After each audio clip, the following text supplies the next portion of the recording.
রণবীর সিংয়ের ধুরন্ধর নিয়ে এখন যে আলোচনার ঝড় উঠেছে তা যেন অনেক দিনের চাপা ক্ষোভ অপেক্ষার হতাশার পর এক হঠাৎ বিস্ফোরণের মতো। কারণ বলিউডে বহুদিন ধরেই প্রশ্ন উঠছিল যে নতুন প্রজন্মের মধ্যে কে সেই আসল লিডার, কে সেই মুখ যে 3 খানের পর ইন্ডাস্ট্রিকে টেনে নিয়ে যাবে। আর সেই প্রশ্নের মাঝেই রণবীর সিংয়ের জন্য ধুরন্ধর হয়ে উঠল একটা ডু অর ডাই মুহূর্ত।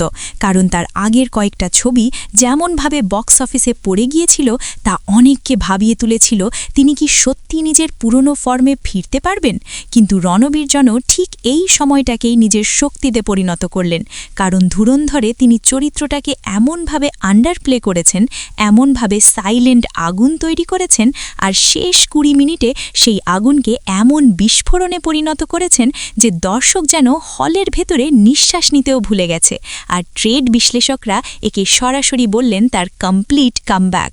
কারণ রাজ বানসাল খুব স্পষ্ট করে বললেন রণবীরের আগের ব্যর্থতায় ছবিটাকে প্রথম দিনে আঘাত করেছে। দর্শক ভরসা করতে পারেনি, সন্দেহ করেছিল। কিন্তু রিলিজ পর থেকেই যেভাবে গ্রোথ এসেছে তা প্রমাণ করে একজন অভিনেতা কতটা শক্তিশালী প্রমাণিত হয় যখন তিনি নিজের প্রতি, নিজের ভূমিকায়, নিজের পরিশ্রমে সৎ থাকেন। আর তাই তিনি সরাসরি বললেন রণবীর এখন থেকে আরও বড় অফার পাবেন। কারণ ইন্ডাস্ট্রি সবসময় সাফল্যের পাশে দাঁড়ায়, ব্যর্থতার নয়। আর ধুরন্ধর এখন সেই সাফল্যের নতুন প্রতীক। একইভাবে আতুল মোহন বললেন যে রণবীরকে যখনই চ্যালেঞ্জিং কাজ দেওয়া হয় তিনি তা সফলভাবে সামলান। আর এই ছবি তার পাওনা ছিল অনেক দিনের। কারণ প্রতিভা আছে, পরিশ্রম আছে, ক্ষুধা আছে। আর এই ছবি সেই ক্ষুধার জবাব। গিরিশ জোহার আরও এক ধাপ এগিয়ে বললেন রণবীর এখন ফুল ব্লোন স্টার।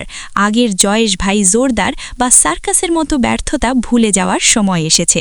কারণ ধুরন্ধর সিরিজ তাকে সরাসরি টপ লিগে ঠেলে দিয়েছে, যেখানে তিনি এখন বক্স অফিসে দাঁড় করাতে পারেন নিজের ইচ্ছামতো খেলা।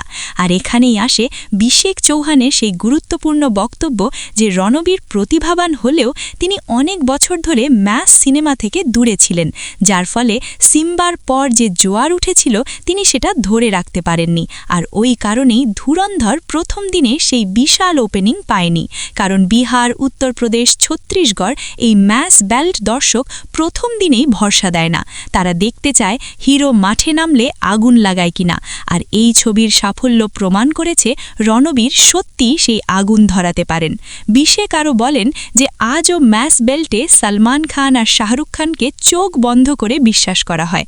কিন্তু যদি নতুন প্রজন্মের তারকারা সেই জায়গায় প্রবেশ করতে চায় তবে তাদের নিয়মিত ম্যাসি, এন্টারটেইনার, কমার্শিয়াল সিনেমা করতে হবে। কারণ এখানেই তারকা তৈরি হয়, সোশ্যাল মিডিয়ায় নয়। আর আজ আল্লু অর্জুন, প্রভাসের মতো সাউথ তারকারা এই বেল্টে অনেক বড় হয়ে উঠেছে। তাই রণবীর যদি নিজের রাস্তা পরিষ্কার করতে চান তবে ধুরন্ধরের মতো সাহসী, শক্তিশালী, হাই এনার্জি সিনেমা তাকে নিয়মিত করতে হবে।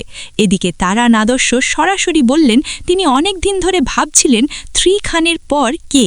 কিন্তু অ্যানিমাল আর ধুরন্ধর দেখে এখন মনে হচ্ছে রণবীর কাপুর আর রণবীর সিং দুজনেই সেই দৌড়ে এগিয়ে এসেছে। কারণ তারা শুধু অভিনয় করে না, তারা পর্দা কাঁপায় আর দর্শককে আলাদা মাত্রার অভিজ্ঞতা দেয়।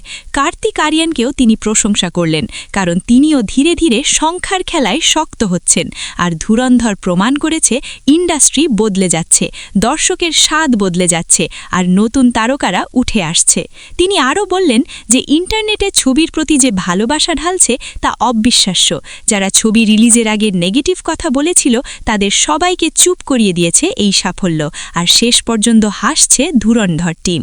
আর এই গল্পটা আসলে পরিশ্রমের, বিশ্বাসের, পুনর্জন্মের।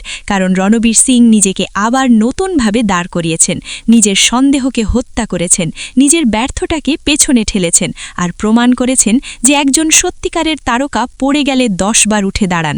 আর ধুরন্ধর সেই দাঁড়ানোর প্রমাণ, সেই লড়াইয়ের প্রতীক। আর বলিউড আজ বুঝে গেছে যে লড়াইটা এখনই শুরু, নতুন যুগ ঘনিয়ে আসছে। আর সেই যুগের আগমনী সুর বাজাচ্ছে রণবীর সিংয়ের গর্জন।